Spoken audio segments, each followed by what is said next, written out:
So I've already mentioned two examples, or one example of inverse functions with the cubic and the cube root. All right, this is just something that you're going to build as you do more of this, whether it's in here or when you go to college and take college algebra or some other course. You just need to start building your toolkit for these parent functions. Right? Everyone should know when I graph this right here, what this function is. It's a quadratic function, so what would it look like? F of x equals x squared. You have to know that. All right? If you're not, you're at a severe disadvantage with your classmates. All right? Because your classmates in college will know this. All right? You need to know it. All right? What's the inverse then? The square root. Very good. So this is the inverse. Now be careful here. The square root of x like this is only here. Right? It's only that part of the parabola. So if we wanted to do the lower part, then we would need the plus or minus, and that would make it look like that parabola. All right? So that's going to come up again today. Everybody good? Yeah? Okay. All right, let's keep going.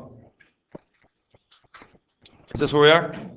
Yes. All right, so there are 4 steps. Step number one. We are going to replace f of x or g of x, whatever the function notation is, with the letter y. All right, so do you guys see where it says f of x? F of y. No, it's not going to be f of y, it's just going to be y. So y equals 2 over x minus 3 plus 4. Step number 1, complete. Nope, you don't touch anything. Just f of x becomes y. Well, step number 1 is done. Way to go. Step number 2. When you guys first got introduced to inverses, probably actually in middle school, the way that you were introduced to it was with a graph. And the easiest way, the simplest way to do the inverse of a function is to take your ordered pairs and they switch places. So if you had the point 4, 2, when you plot the inverse, it would be 2, 4. X and y switch places. So step number 2 comes from that. So where the y is and where the x is, I'm going to switch them. They're going to switch spots. We absolutely did this. Should be super familiar. And I believe we did this about this time 2 years ago, right, in April. So does anyone have any questions about, anyone have questions about number 2? Questions about number 2. Switch the x and the y. Step 2, complete. Step 3 is the longest step. Step 3 will take a long time because we need to solve for our letter y. We need to isolate letter y. So now it becomes basically, how good are you at algebra? That's it. It's not. Okay? So what am I going to do first if I'm solving for y? That's finding intercept. Minus 4 is correct. You see the plus 4? That's going to go to the other side. So it's going to be x minus 4 equals 2 over y minus 3. Now it gets a little hairy.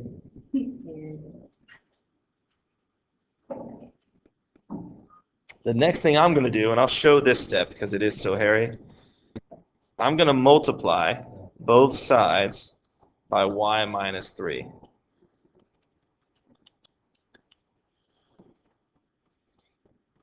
Now you might be thinking that face, right? It's going to cross out here, right? It's gone there. Yes, everyone see on the right side, it's gone. So that means on the right side, it's going to just be 2. And on the left side, it's going to be y minus 3 times x minus 4. Now you might be thinking, oh, cool, let's distribute. Don't do that. You'll basically break the problem. Don't do that. You're actually going to divide now by x minus 4. So move it over. So I cross out them on the left side. We're getting closer. I have y minus 3 equals 2 over x minus 4. Now, some of you might want to do something about this 2 and this 4, and I would say, Don't do it, because it's not algebraically okay to do that. So don't do it. Now what's the last step? Very good. I'm not going to show you the step here because I think we can do that one mentally. I know, right? And we have finished step 3. Valerie. Can you just like switch the 4 and Switch the 4 and the like 3. in the skating problem? Switch that, or like that doesn't work all the time. Doesn't work all the time. And are you going to switch the signs too?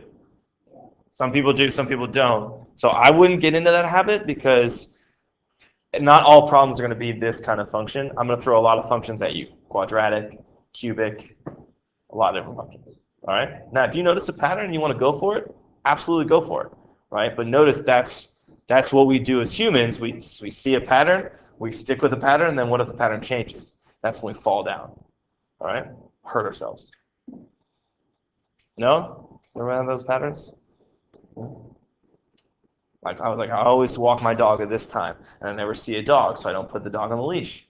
Right? But then, 10 days later, see a dog. That's how dogs get hurt. Okay, step 4. There's the last step, possibly.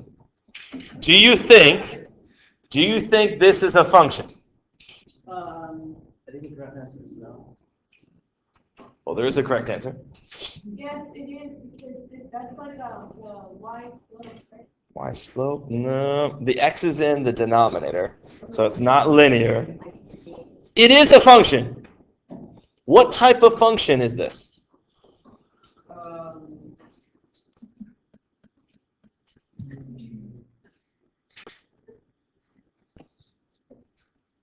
Starts with an R. Radical. Do you see a radical? She said it the second one, though. Diana's right.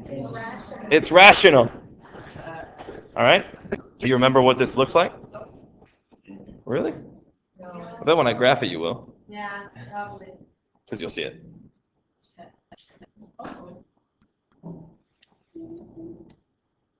Oh, and I'm trying to get close. Exactly. Do you remember what those are called? How do you know it's rational? How do I know it's rational? Because it's a fraction and the x is in the bottom. Oh, okay. Now we're getting somewhere. Do you remember what those are called, Dina? When you approach something but never touch it? Infinite. Something with an A, actually. Infinite. Oh, Right? You remember someone teaching you, but you don't remember it. what's the word? Abstract. No. I'm trying to figure out the word. She got the last one. It's called an asymptote. What is Okay, do you see step 4? Yeah. Step 4 replaced y with this fancy notation. And see that power of -1? That means that this is the inverse of f of x. So here's f of x, here's its inverse. Wait, do we have to find out what the function is to do so? Let me say this. If you don't have like a full toolkit with knowledge of functions, then this step becomes a problem. More challenging. All right? I will tell you that most of the time, when you find the inverse of a function, that inverse will also be a function. There's only a few scenarios, which you're going to see when you practice, where that doesn't happen. Now, what if you find the inverse and it's not a function? Then you're done. This is actually the answer. You wouldn't do step 4. You'd be done at y equals. Just one more thing. All right, so you guys are going to try. I think there's 2 of them to try. Yes. Try these 2 at your spots for about 10 minutes. Then sit down. We'll do the exit ticket. Good luck.